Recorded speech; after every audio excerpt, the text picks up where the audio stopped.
Foreign Minister, your mediation-oriented foreign policy is particularly evident and can be seen quite clearly in Afghanistan, of course, which remains a top priority for your country. You have managed to evacuate about 50,000 Afghans and foreigners from Afghanistan following the Taliban takeover in Kabul in mid-August. What do you expect moving forward? What are the ongoing developments in Afghanistan? And most importantly, what role can your country play in the future of Afghanistan? Well, first of all, we were honored to host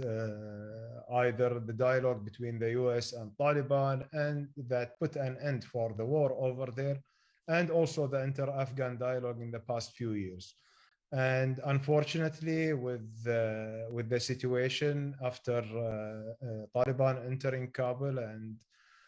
what we have seen as a collapse of the previous government without a clear path for the way forward or an agreement between them and the Taliban has led us to this chaos which Afghanistan went through in the past few months. Qatar also was honored to help and support our allies and our partners in Europe and the United States in helping them with the evacuation operation. Qatar has rescued more than 70,000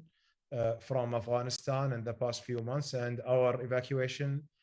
flights are continuing in a close cooperation with our allies in Europe and the United States.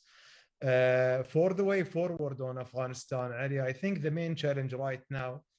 in Afghanistan that there is an absence of clarity in the way to deal with Afghanistan after Taliban takeover in August. And we see that there is no yet a clear strategy by the international community that adopted by the Security Council or by the United Nations that will be the way to deal with the current situation in Afghanistan, whether from a humanitarian perspective or from economic or political and security perspective. So what we are trying to do is engaging with all the stakeholders, with all the countries, with Taliban, with the neighboring countries, with the members, permanent members of the Security Council, as well as with some of regional countries which are, connected in a way with Afghanistan, trying to create a sort of understanding that put this blueprint for the way to deal with Afghanistan in the future. I think that all of us, we need to agree, first of all, that humanitarian assistance and humanitarian support for the Afghan people should not be politicized, nor to be linked to any political progress, because it also will be unfair to punish the Afghan people because of Taliban takeover. Second, I think that also the political and the security situation over there is a growing concern by the neighboring countries, also by other countries in the region, of the growing threat from ISIS-K or any terrorist organization to find this fertile ground over there after what happened in August. And I think that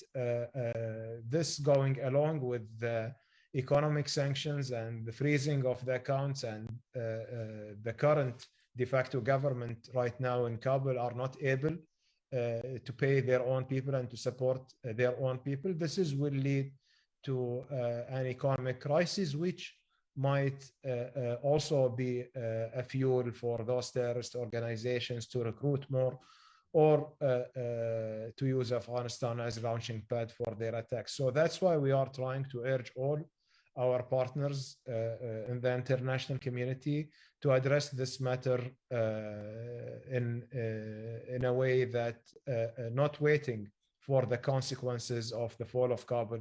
to reach us, but try to deal and to address the cause while it's there in Afghanistan, and helping the Afghan people to remain in their countries, creating for them the better condition over there to be able to live and to prosper in their own country.